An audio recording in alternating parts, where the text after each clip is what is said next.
tak ada yang benar-benar siap dengan apa yang terjadi di chapter terbaru Jujutsu Kaisen Modulo. Saat konflik antara manusia dan Simurian memanas dan situasi di Tokyo berada di ambang kekacauan, satu sosok lama akhirnya kembali, bukan sebagai pahlawan yang ragu, melainkan sebagai kekuatan absolut. Yuji Itadori muncul tanpa peringatan, dan hanya dengan satu teknik sederhana, darah tusukan, ia hampir meratakan satu gedung penuh. Bukan sekadar serangan, ini adalah pernyataan. Piercing Blood yang dulu kita kenal kini berubah menjadi senjata presisi mematikan, dikendalikan sepenuhnya, dan berada di level yang belum pernah kita lihat sebelumnya. Chapter ini bukan cuma soal kembalinya Yuji, tapi tentang perubahan besar yang ia bawa. Kepribadiannya lebih dingin, lebih yakin, dan sepenuhnya sadar bahwa kekuatannya kini berada di luar batas normal. Di sisi lain, pertarungan Dabura melawan Mahoraga memperlihatkan potensi monster baru yang siap menantang dominasi Yuji. Pertanyaannya sekarang bukan lagi siapa yang paling kuat, tapi ke arah mana semua kekuatan ini akan bergerak. Apakah Yuji akan menjadi penyelamat, atau justru ancaman yang memaksa semua pihak bersatu? Inilah chapter yang mengubah segalanya, dan ini baru permulaan. Let's go kita bahas lebih dalam.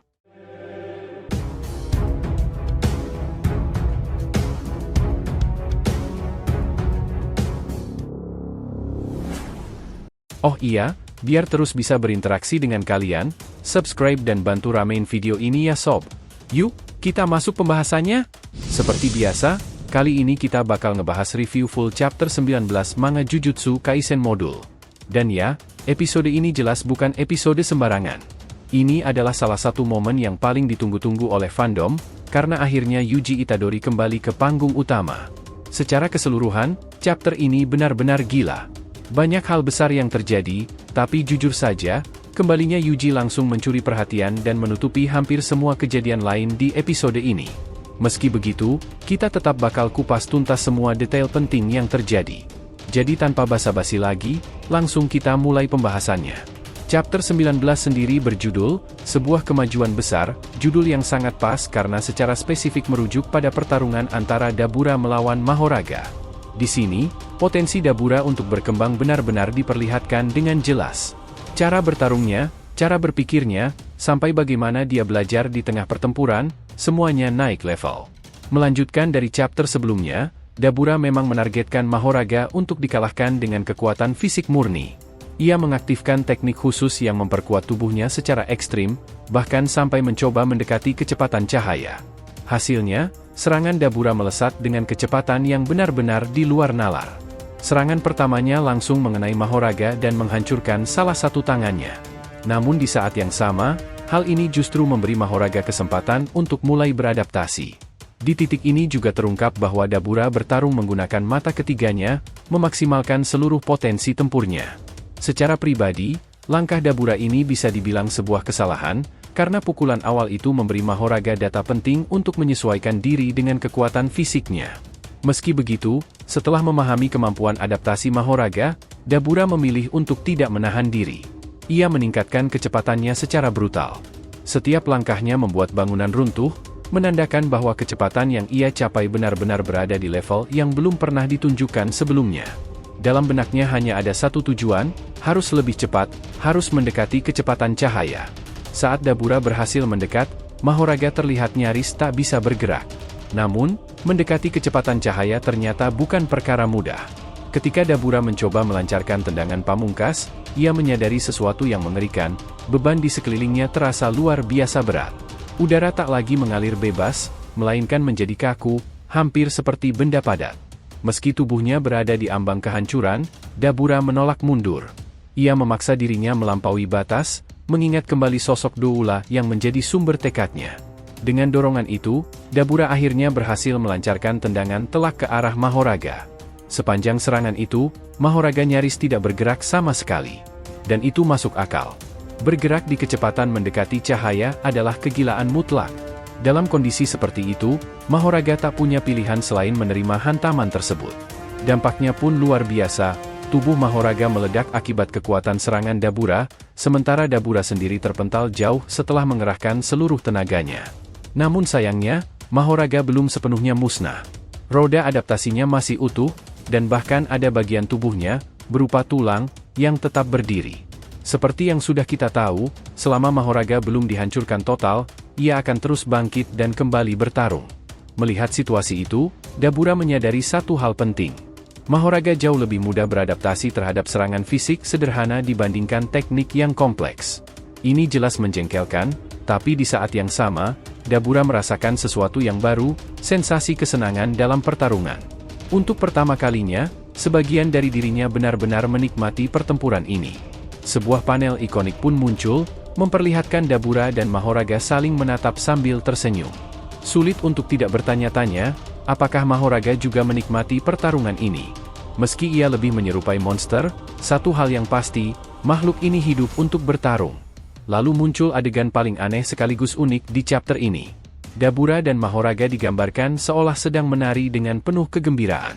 Dalam pikirannya, Dabura berkata bahwa ia ingin terus bertarung, ingin menjadi lebih kuat, dan ingin terlahir kembali sebagai versi baru dari dirinya yang belum pernah ia kenal sebelumnya. Momen ini seakan menandai kelahiran chef utama di modul ini. Bukan soal pasangan romantis biasa, tapi ikatan aneh antara Dabura dan Mahoraga yang terbentuk lewat pertarungan. Bahkan bisa dibilang, ketertarikan Dabura pada Mahoraga jauh lebih kuat dibanding hubungan apapun yang pernah disiratkan sebelumnya. Setelah adegan absurd itu berakhir, fokus kembali ke pertarungan. Dabura akhirnya menyadari kondisi kakinya yang hancur parah akibat memaksa tubuhnya bergerak di kecepatan ekstrim. Sempat terlintas di pikirannya untuk langsung memotong kaki tersebut karena hanya akan menjadi beban. Namun kemudian, ia teringat pada sesuatu. Bukankah manusia pernah menyebutkan bahwa sihir tertentu bisa menyembuhkan luka? Ia mengingat tawaran perawatan khusus dari Maro dan Churoso, sesuatu yang tidak pernah ada dalam sihir Simurian. Hal ini membuatnya berpikir lebih jauh. Bagaimana mungkin energi yang lahir dari emosi negatif justru bisa digunakan untuk penyembuhan?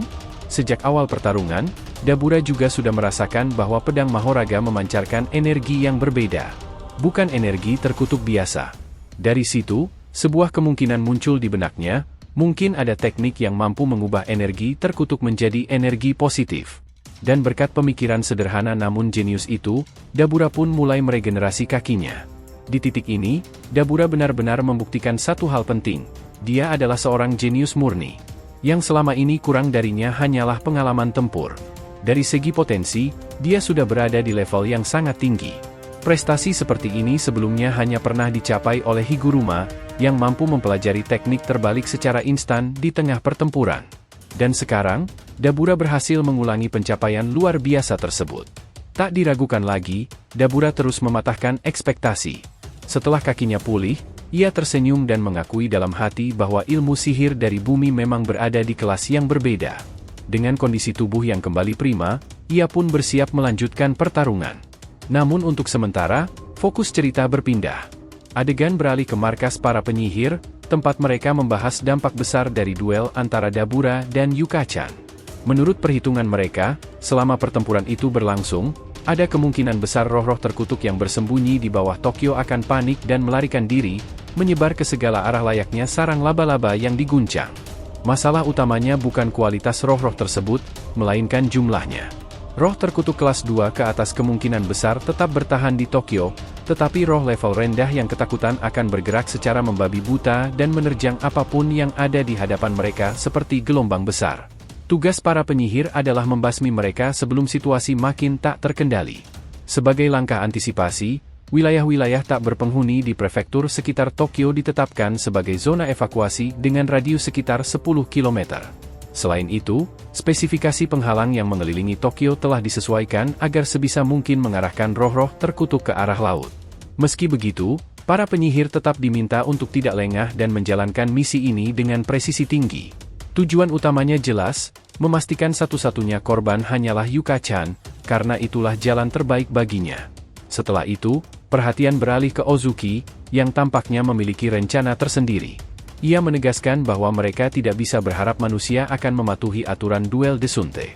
Misi mereka adalah mencegah manusia ikut campur dalam pertarungan Dabura. Bagaimanapun juga, mencampuri duel semacam itu, terutama duel Dabura, adalah pelanggaran besar. Meski manusia telah menyetujui aturan, Ozuki tetap curiga. Ia yakin mereka sedang merencanakan sesuatu. Jika mereka menemukan manusia yang mencurigakan, perintahnya jelas, tangkap mereka. Bahkan jika terjadi kesalahan fatal hingga menyebabkan kematian, itu bukan masalah besar baginya. Salah satu rekannya sempat menegur bahwa tindakan tersebut sudah kelewat batas, namun Ozuki tetap bersikeras. Baginya, manusia adalah pihak yang lebih dulu menyerang Kurosu. Perdebatan itu tiba-tiba terhenti oleh suara asing yang terdengar santai, seolah berkata untuk buang air di mana saja. Dan benar saja, kelompok Simurian itu tanpa sengaja bertemu langsung dengan para penyihir. Percakapan aneh pun terjadi. Salah satu penyihir menolak bertindak sembarangan karena alasan prinsip, meski tempat itu jelas tidak memiliki fasilitas apapun. Dialog absurd ini terasa cukup lucu, apalagi mengingat karakter-karakter yang terlibat terlihat acak dan belum terlalu dikenal. Namun suasana berubah dalam sekejap. Simurian dan manusia akhirnya saling berhadapan, bersiap untuk bertarung kapan saja. Dan disinilah momen terpenting chapter ini terjadi. Mendengar keributan tersebut, Yuji Itadori akhirnya muncul di luar gedung. Dengan ekspresi serius, ia berkata bahwa ia sudah menduga hal ini akan terjadi, meski mengakui tidak pernah mengatakannya secara langsung. Tak lama kemudian, Mino muncul dan langsung mengomel, menyebut bahwa mereka selalu bertindak tanpa koordinasi. Namun ucapannya terhenti saat ia menyadari siapa sosok yang berdiri di luar. Sebelum Mino sempat bereaksi lebih jauh, Yuji menyatukan kedua tangannya dan dengan tenang mengucapkan, "Darah penusuk, piercing blood." Serangan darah dalam jumlah besar langsung melesat dari tangan Yuji, menyapu area dan mengarah ke manusia maupun Simurian sekaligus. Di momen ini, Yuji memperlihatkan penguasaan absolut atas teknik tersebut. Darah penusuk atau piercing blood yang ia gunakan sudah berada di level tertinggi, bahkan kini dapat dikendalikan dan diarahkan sesuka hati. Dalam sekejap, baik manusia maupun Simurian dilumpuhkan. Serangan itu menghantam bagian-bagian non-vital, membuat mereka tak berdaya tanpa langsung membunuh. Ozuki pun hanya bisa terdiam, kebingungan melihat apa yang baru saja terjadi. Dampaknya begitu dahsyat hingga darah muncrat keluar dari setiap jendela gedung. Sementara itu, Yuji hanya membersihkan tangannya dengan santai dan bergumam bahwa mungkin ia sudah terlalu berlebihan. Yang tersisa hanyalah ekspresi kaget Mino, mewakili reaksi seluruh fandom. Ia hanya mampu menyebut satu nama, Itadori Yuji. Chapter pun ditutup dengan satu kalimat kuat, sang veteran akhirnya kembali. Dan jujur saja, kembalinya Yuji Itadori ke manga Jujutsu Kaisen modul ini benar-benar tidak mengecewakan. Meski alasan kemunculannya di lokasi tersebut masih menjadi misteri, satu hal sudah jelas, kekuatan Yuji kini berada di level yang benar-benar berbeda. Ada satu hal penting yang cukup mencolok dari kemunculan Yuji kali ini, yaitu perubahan kepribadiannya. Aura yang ia pancarkan terasa jauh berbeda. Yuji sekarang terlihat jauh lebih serius, tenang, dan penuh kepercayaan diri. Ia bahkan menyadari sendiri bahwa kekuatannya sudah berada di level yang berbahaya, sampai-sampai ia mengakui serangannya tadi sedikit kelewat batas. Faktanya, di dalam gedung itu hanya ada 6 orang, tapi dampak serangannya nyaris meratakan seluruh bangunan. Kekuatan Yuji saat ini benar-benar di luar nalar. Perlu diingat, untuk bisa memuntahkan darah dalam jumlah sebesar itu, sumbernya tak lain adalah energi terkutuknya sendiri. Jadi kalau teknik sesederhana darah penusuk saja bisa ia dorong sampai level seperti itu, rasanya sulit membayangkan seperti apa kehancuran yang bisa ia hasilkan ketika menggunakan teknik-teknik kelas berat miliknya. Tidak berlebihan jika dikatakan bahwa Itadori Yuji sekarang berada di dimensi yang berbeda. Hal lain yang menarik, Yuji tampaknya tidak sepenuhnya buta terhadap situasi di sekitarnya. Ia seolah sudah mengetahui bahwa konflik antara manusia dan Simurian akan terjadi. Ia bahkan mengakui bahwa ia sudah menduga semua ini sejak awal, meskipun ia tidak pernah menyampaikannya kepada siapapun. Maklum saja, selama ini Yuji memang tidak melakukan kontak langsung dengan para penyihir. Meski begitu, tetap ada kemungkinan bahwa Yuji sempat berkomunikasi dengan seseorang secara tidak langsung. Namun sampai sekarang, identitas orang tersebut masih menjadi misteri. Bisa saja ia mendapat informasi dari Novara, dan memilih untuk tidak turun tangan lebih awal, sampai situasi benar-benar berada di ambang kekacauan seperti sekarang. Apapun itu, kemunculan Yuji membuka banyak tanda tanya besar. Seberapa jauh sebenarnya kekuatannya telah berkembang? Apakah ia juga telah menguasai teknik-teknik dari asal-usul kekuatannya? Ataukah ia justru memilih untuk fokus sepenuhnya pada teknik darah? Apakah ia sudah mampu menggunakan ekspansi domain secara sempurna? Dan jika iya, seperti apa bentuk domain tersebut? Domain darah, mungkin? Jujur saja, melihat hal seperti itu pasti akan jadi momen gila. Kalau bicara soal siapa yang saat ini mampu menantang Yuji, rasanya pilihannya sangat terbatas. Salah satu nama yang paling masuk akal tentu saja Dabura. Meski begitu, ia masih membutuhkan beberapa pertarungan lagi melawan Mahoraga untuk benar-benar mencapai level Yuji. Namun jika keduanya bertemu di medan tempur, pertarungan itu jelas akan jadi duel yang sangat menarik. Selain Dabura, ada juga kemungkinan keterlibatan Mahito di masa depan.